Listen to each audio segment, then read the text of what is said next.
Yes, that is the real introduction to this game. Kid Mystic was originally released in 1999 as Spooky Castle: The Adventures of Kid Mystic, but we'll be playing the 2004 version of this classic game, which is now free to download.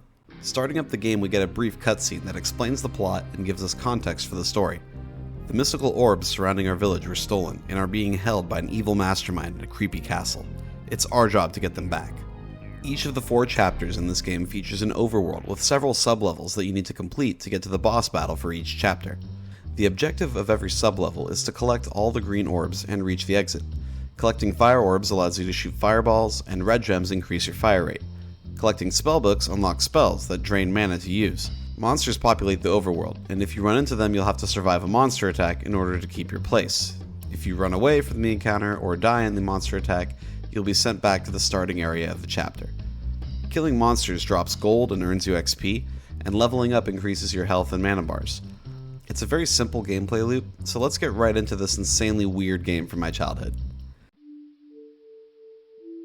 We begin this wacky adventure with Chapter 1, Over the River. This village called Beginnerton serves as the tutorial for the game.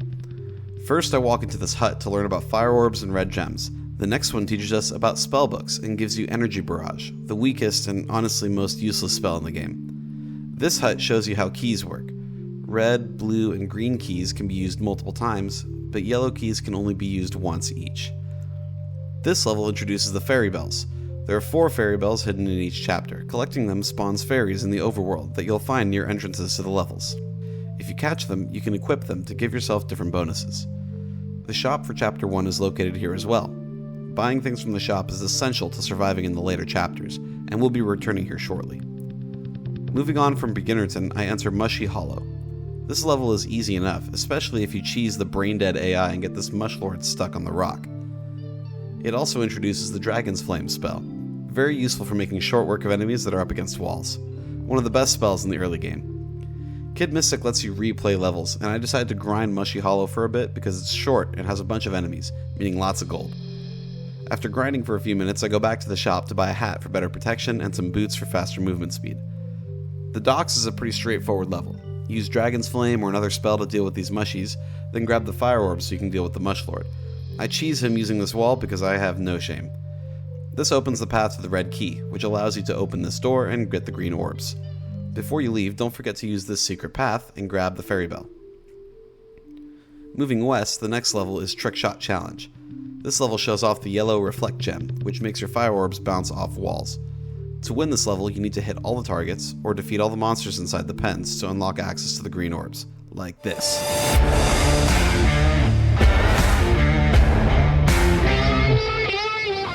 You may have noticed this hidden button. Don't forget to hit it and go through this hole in the wall to find the fairy bell for this level. Just to the south is Plants Gone Wild. Grab the fire orb quickly or you're dead. Run around, carefully kill all the enemies, grab the orbs, and don't forget to take this secret path to the last fairy bell of this chapter. Next is Just a Puddle. Don't let the name fool you, this level is surprisingly challenging. The most obvious threat is the puddle of water that if you touch it, you die instantly. Then there are the Octons that can only be hit when they pop up to shoot at the player, and they do a decent amount of damage. If I didn't buy the hat at the shop, this level would have been much harder. Killing all the mushies opens this bridge, so I grab the Ice Blast spell. Carefully grabbing the green orbs, I leave the level. Heading just to the west, I find Grassy Knoll. This level is simple and straightforward. Kill the monsters, grab the orbs, destroy the egg sac to unlock the Seeker Bolt spell, which is another one of my favorites. After completing that short level, I head to Mushy Hollow to grind some more money before I buy the second staff upgrade, which grants me higher damage for fire orbs. I will not upgrade the staff anymore in this game, you'll see why later. Now heading to the northwest portion of the map, I enter the last level of this chapter, the Grasslands. This level is pretty straightforward. No significant tricks or traps waiting for you, but it hides an important secret. Earlier in the tutorial hut level with the keys, an NPC hints to the player about a mythical weapon, the Armageddon Sword, that was broken into 4 pieces. He suggests that each chapter contains 1 piece of the sword, and the first piece can be found in the Grasslands. Head up the secret path on the left and grab the first piece. Having already grabbed all the green orbs, I exit the level. I find the last fairy at Beginnerton and make my way up north to the bridge, the boss fight for the chapter. The trick for this fight is to keep moving to avoid the main attack and the tentacles, while using the Seeker Bolt spell to deal massive damage. There are health and mana potions all around, so this fight is pretty easy. After the big guy goes down, just cross the bridge, kill the remaining enemies, and exit the level. Now on to Chapter 2, Into the Woods. The first thing I do is run west to the level river rafting. This level is surprisingly difficult. I died twice trying to navigate down the river while riding this log. Keeping to the right at this fork, I snag the ferry bell. Eventually I manage to avoid all the obstacles, and I finish the level with all the orbs collected. From here I head straight north through the woods to find a secret level, a hidden clearing. Here's the second piece of the Armageddon sword, protected by mutant moss. After reaching the store in the center of the map, I head east to the next level, the abandoned village. Pretty straightforward level. Kill the mushies to open the bridge to the blue key, use it to grab the other keys. Just don't forget to head to the bottom left corner of the map to talk to this guy to get the green key for the Berserk spell. Back on the left side of the overworld is the level Mush Aid. This level can be frustrating if you don't know what to do, but it's one of my favorites in the chapter. You have to put your AI cheesing skills to the test, getting the mushies to walk over these buttons to open up the next area. The tricky part here is to use the teleporters to get the Mush Lord to this spot. Then go through the teleporter one more time to get him to walk over this button. Hitting the button inside the Mush Lord area will open this fence near the bottom, so I walk down to the corner to get the mushies to hit this button, allowing me into the maze area. Hitting the button at the end of the maze opens the pen to the right of the starting area. Be careful here though, because if the Mush Lords miss the button, you'll have to reset the whole level.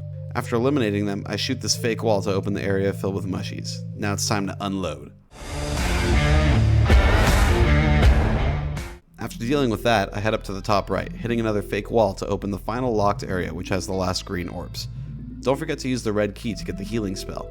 It's one of the most important in the whole game, and it'll really come in handy in the next mission, Spider's Lair. This level has a ton of enemies and introduces the Mama Spider, a super dangerous enemy that can spit tons of acid or bite you if you get too close. There are no healing potions, only mana potions, hence why the healing spell was necessary to grab. The first thing I do is run around the outside of the map, picking up all 5 fire orbs, 4 speed gems, and the yellow reflect gem. This is the most firepower we've had so far, so now it's time to unleash our fury on those damn Mama Spiders. Killing all 3 Mama Spiders opens the path to the exit, but don't leave yet. Kill all the egg sacs and you'll open the secret area down here, unlocking the Summon Tiro spell. Moving on now, we enter one of my least favorite missions in the game, the Hidden Temple. The first thing you have to do is complete this puzzle by moving the pieces into the right spot. You'll know they're in the right place when they start turning gold. After 5 boring minutes of moving pieces around to spell welcome, I finally have access to the temple. Now here you have to be super careful navigating the darkness. There are these patrolling, invincible robot cows that shoot lasers out of their eyes with unlimited range, and they can kill you in less than a second. You're basically guaranteed to die at least once in this level. I stick to the left here, shooting the fake wall to reveal the fairy bell. I head up to grab a green orb, but coming down I accidentally step into death. Thankfully we don't have to do the puzzle again, and the fairy bell remains collected, but wow is this level a pain in the ass. After wandering around some more dark corridors, collecting keys and green orbs, and dying again, I finally complete the level. Thank God we're done. Heading back to the shop, I buy the lantern, which gives us longer sightlines in darker areas. And we'll really need that because it's time for another of my least favorite levels in the game, Temple of Kings. This level is extremely similar to the Hidden Temple, but with no puzzle at the beginning, and a lot more laser cow robots. First thing I do is run up to the top right corridor, where you can use this path to get to the fairy bell. After grabbing the red, green, and blue keys, I go through these doors and face the mini-boss for this level, Blocko the Great. It's a pretty easy fight. Stay to the left or the right of him, don't let him touch you, avoid his fire breath and laser eyes, and shoot him when he sticks his tongue out and he'll be dead in a few rounds. Leaving that terrible level, I head back to the right side of the overworld to the next level, Creepy Creek. You start off this level defenseless, so I run down to this peninsula to grab the green key. I run back to the top where I use the key to open this path to a fire orb and some speed gems. Time to start killing all the green spiders, you'll see why later. After clearing the right side of the map, I enter the only frustrating part of this level, these little wooden bridges. Since even barely touching the water will kill you instantly, you have to be super careful, but these frickin' Aquazoids keep trying to push you with their projectiles. Carefully navigating through the water, I grab one of the green orbs and the red key, which opens the small area with the Inferno spell. Returning to solid ground, I finish killing the green spiders, which unlocks this area with some free money. Moving on to the next level, Lost in the Woods. This is one of 2 levels in Kid Mystic that is entirely randomly generated every time you play it. Some areas features traps like this one, or this one. Some have fire orbs, speed gems, the yellow reflect gem, or the blue reverse gem that allows you to shoot backwards simultaneously. Awesome! Don't forget to hit this hidden button so you can get the fairy bell in this level too. After about 10 minutes of wandering around, I finally grab everything I need and leave. Almost done with Chapter 2. The next level, Among the Hedges, is located nearby. This level is pretty straightforward. Proceed through the hedge maze. The Dragon's Breath spell is super helpful here, by the way. After crossing this invisible line, a group of Mush Lords will rush you, and you can't cheese them, so be ready for a fight. After clearing them out, head to this area with the lake. You can just grab the green orbs and leave, but clearing out all the Aquazoids grants you access to the center island with the Stone Skin spell. After completing this level, I run around the overworld for a while grabbing fairies. Then the guy next to the shop tells me that the passage to Spooky Castle is now open. In the northwest corner of the map, I enter Spooky Pass. The bosses here are 3 rams, each with a different attack style. Disgruntled Gruff shoots these slow-moving but high-damage yellow orbs. Rammy Gruff tries to run into you, but is vulnerable only when stunned. Surefoot Gruff jumps into the air and smashes the ground for an AoE attack. First, I run around the level grabbing fire orbs and gems. After nearly dying from a ground pound, I use the rocks to make Rammy Gruff stun himself and focus on him first because his invincibility and speed are major problems. After he's dealt with, it's a pretty easy fight. I just use Secret Bolt to help finish the remaining rams. When they're gone, I leave via the exit in the top right corner. Now we're in my favorite part of the game, Chapter 3, Spooky Castle. Instead of going straight to the first level, I sneak around the right side of the castle to find the hidden level, off the deep end. I run around this creepy map collecting yellow keys and fighting monsters for a while, then I return to the starting area and grab the 3rd piece of the Armageddon sword. Only 1 more to go. Returning to the castle entrance, the gates are closed. To open them, I first have to complete the level, the Gatehouse. This level is pretty straightforward, but surprisingly challenging. Fortunately, we grab the Inferno spell because it makes short work of these boneheads and these oculoids. After avoiding death several times, I make my way through the 3 yellow doors to the switch puzzle. Hitting the switches in the right order opens the door to the green orbs. Make sure to break this wall to expose the secret passageway to a switch that unlocks the Ice Beam spell. After leaving the level, the gates are open. Great, time to move into the castle. First, I head into the level Whack-A-Zoid. This unique level is pretty simple, just play whack-a-mole with these Zoid variants. They only take 1 hit to kill, so use your fire orbs and whatever spells you want. I prefer Secret Bolt, so I don't have to aim as much. Kill at least 40 Zoids, and you'll earn the Fairy Bell for this level. Moving on, I enter the staircase to face the first Guardian of the Tower. There are 4 of these guys that guard staircases leading to other levels in the chapter. This first one is pretty easy, and when he falls, he drops a ton of coins. Thanks for the donation, buddy. With him defeated, I now have access to the Northwest Tower, but I decide to go take out the other 3 Guardians first. The next one in the Southwest Staircase is pretty easy too. You have plenty of room and there are several potions to help you out. Thanks again for the coin donation. The Southeast Tower is also pretty easy, but this time you don't have potions to help you. Regardless, he falls quickly enough and I leave richer. Before taking on the last Guardian, I decide to make a quick stop at a level on the way, Violent Eyes of Flying. This level features an annoying enemy that chases you down if they see you and they self-destruct for massive damage. You don't have fire orbs for this level, and I don't have enough mana to use spells, so stealth it is. I go for this Fairy Bell in the top right room, but the ordeal leaves me with so little health that I die when returning to the first area. Fortunately, I don't have to grab the Fairy Bell again, so I play the level normally, avoiding the enemies and getting the hell out of there ASAP. Moving on to the Northeast Tower, I take on the final Guardian of the Tower. This one's tricky because you don't have any fire orbs, and there are several pools of water that you can easily fall into if you aren't careful. Thankfully, there are plenty of mana potions, so I switch to the Secret Bolt and unload into the Guardian until he falls. Next, I go up to the Northeast Tower to enter the level of the Vault. This level can be extremely short if you just grab the green orbs and leave, but there's a secret here worth getting. After killing the Eye Guys, I notice a scrap of paper that states the combination is 16. The sign on the big wooden wall states that the vault was made in Rome. To the left is a combination room. Putting all the clues together, you need to write the number 16 in Roman numerals, which is XVI. After walking over the lights in this pattern, flip the switch and the vault opens. Now you have 2 choices. You can grab the hundreds of coins in the room on the right, or you can take the spellbook on the left. I opt for the spellbook, grabbing the Insane Rage spell, one of the best in the game. You can always replay levels for more coins anyways. After finishing this level, I head down to the Southeast Tower where I enter the ballroom. This is one of my favorite levels in the entire game, and it's the best for grinding money. Big open area, full firepower, and tons of enemies to fight. The first thing I do is quickly try to grab all fire orbs, but I'm too slow, so I die. On take 2, I decide to equip the Grabby Fairy, which pulls coins towards me, but causes me to earn less XP. After dying 3 more times, I finally manage to grab all the fire orbs and all the gems, and establish a base of fire in a more secure spot to thin out the hordes of monsters. I move around the perimeter of the ballroom to collect all the green orbs, but in order to get the spellbook for the level, I have to eliminate all the enemies. After finally doing so, I run to the top of the map and grab the Energy Storm spell. After that experience, I go to the shop to get the best hat, giving me much better protection from now on. Now I go to the Northwest Tower's level, the Guest Chambers. This is one of the longest levels in the game, clocking in almost 10 minutes. I run all the way to the right to grab the red key so that I can go into this room to grab the blue key so I can go into this room to grab the green key so I can run all the way back to this closet to grab some fire orbs and speed gems. Finally now I start entering each of the rooms, killing enemies and flipping switches one by one. The switches open walls in the room where I got the blue key, which eventually will give me the green orb and the spellbook Hyper Inferno, another extremely useful spell. After finally completing this slog of a level, I head to the southwest tower to enter the level The Library.